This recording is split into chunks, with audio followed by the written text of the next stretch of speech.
दोस्तों, वीडियो शुरू करने से पहले कृपया आप मेरे चैनल को सब्सक्राइब जरूर करें और साथ में बेल आइकन को भी दबा दें ताकि मेरे नए वीडियो का नोटिफिकेशन आपको मिल जाए। अब देर न करते हुए आज की साखी शुरू करते हैं। यह उस समय की बात है जब गुरु नानक जी का सत्संग चल रहा था। दूर दूर से लोग सत्संग सुनने आया करते थे। गुरु नानक जी के पास एक आदमी रोज आया करता था। एक दिन की बात है, उस आदमी के चेहरे पर उदासी साफ साफ नजर आ रही थी। गुरु नानक जी ने उसको देखते ही उससे पूछा, बताओ तुम्हारे दुख का कारण क्या है। आदमी गुरु नानक जी के आगे हाथ जोड़ता है और कहता है, महात्मा जी, अपने जीवन से बिल्कुल निराश हो चुका हूँ। मेरे जीवन में कोई भी खुशी है ही नहीं। जो सोचता हूँ वह कभी होता ही नहीं। शिक्षा कर रहा था तब सोचता था कि अच्छे से शिक्षा पूरी करूँगा तो अच्छा व्यवसाय मिलेगा और ज्यादा पैसे कमाकर माँ बाप की जरूरतें पूरी करूँगा। अपने पत्नी और बच्चों को प्रवास कराऊंगा। लेकिन अच्छे से शिक्षा लेने पर भी नौकरी मिली तो सही, लेकिन इतने पैसे नहीं मिलते जिनसे यह सारी इच्छाएं पूरी कर सकूं। जैसे तैसे सिर्फ खाने पीने का इंतजाम हो पाता है। काम पर जाना और घर आना, बस यही मेरी जिंदगी बन चुकी है। आदमी की बातें सुनकर गुरु नानक जी उसको पास के एक बगीचे के नजदीक लेकर गए। गुरु नानक जी ने उस आदमी से कहा कि मैं तुम्हारी सारी समस्याओं का हल बता दूंगा, लेकिन उसके लिए तुम्हें मेरा एक कहा मानना होगा। आदमी ने कहा वह हर बात मानेगा। तथागत उसे एक पास के फूलों के बगीचे के पास लेकर गए। गुरु नानक जी ने आदमी से कहा कि तुम इस बगीचे में जाओ और तुम्हें जो सबसे सुंदर फूल नजर आए उसे मेरे लिए तोड़ कर ले आओ।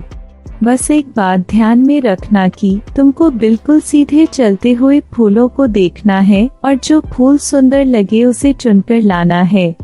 एक बार जिस फूल के आगे तुम निकल गए उसे तुम पीछे मुड़कर नहीं तोड़ सकते। आदमी गुरु नानक जी की बात ध्यान से समझने के बाद बगीचे में गया। आदमी को बगीचे में प्रवेश करते ही कई सारे सुंदर फूल दिखाई दिए, लेकिन आदमी ने उनमें से एक भी फूल नहीं तोड़ा, क्योंकि उसे विचार आया कि हो सकता है आगे इनसे भी ज्यादा सुंदर फूल मिले। अधिक सुंदर फूल की आशा में आदमी बगीचे के अंतिम छोर तक पहुंच गया। अब हालत यह थी कि बगीचे के अंतिम छोर पर कुछ फूल तो थे, लेकिन सारे सूखे हुए थे। आदमी को काफी पछतावा हुआ कि उसने पहले ही कोई सुंदर फूल क्यों नहीं तोड़ लिया। उस आदमी के पास अब सूखे हुए फूल में से फूल तोड़ने के अलावा कोई रास्ता नहीं बचा था। उसने एक सूखा फूल तोड़ा और गुरु नानक जी के पास वापस लौटा।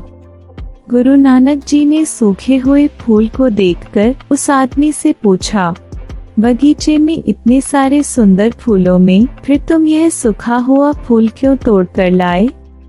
आदमी ने कहा इस विचार से कि आगे और अधिक सुंदर फूल मिलेगा, मैंने सभी सुंदर फूलों को पीछे छोड़ दिया, इसलिए मुझे अंत में यह सूखा हुआ फूल तोड़कर लाना पड़ा। गुरु नानक जी ने कहा कि यही समस्या तुम्हारी भी है। यह बगीचा तुम्हारा जीवन है और इसमें वह सभी तरह के फूल, छोटी मोटी खुशियाँ हैं। तुमने ज्यादा बड़ी खुशी की आशा में इन सभी छोटी छोटी खुशियों को पीछे छोड़ दिया है। घोड़ा गाड़ी पाकर शायद तुम्हारे माता पिता इतने खुश ना हो जितना तुम उनके पास बैठकर उनसे बातें करोगे, उनकी सेवा करोगे तब होंगे। किसी बड़े पर्यटन स्थल पर जाकर तुम्हारे बीवी बच्चे खुश हो सकते हैं, लेकिन उससे भी ज्यादा खुश वो तब होंगे जब तुम उनके साथ समय बिताओगे, उनसे प्यारी बातें करोगे, उनके साथ खेलोगे, उनके साथ अपने मन की बातें साझा करोगे। गुरु नानक जी की बातें उस आदमी को समझ में आ गई और उसकी विचारधारा बदल गई। वह अपने उसी पुराने जीवन में खुश रहने लगा जिसमें वह पहले दुखी रहा करता था।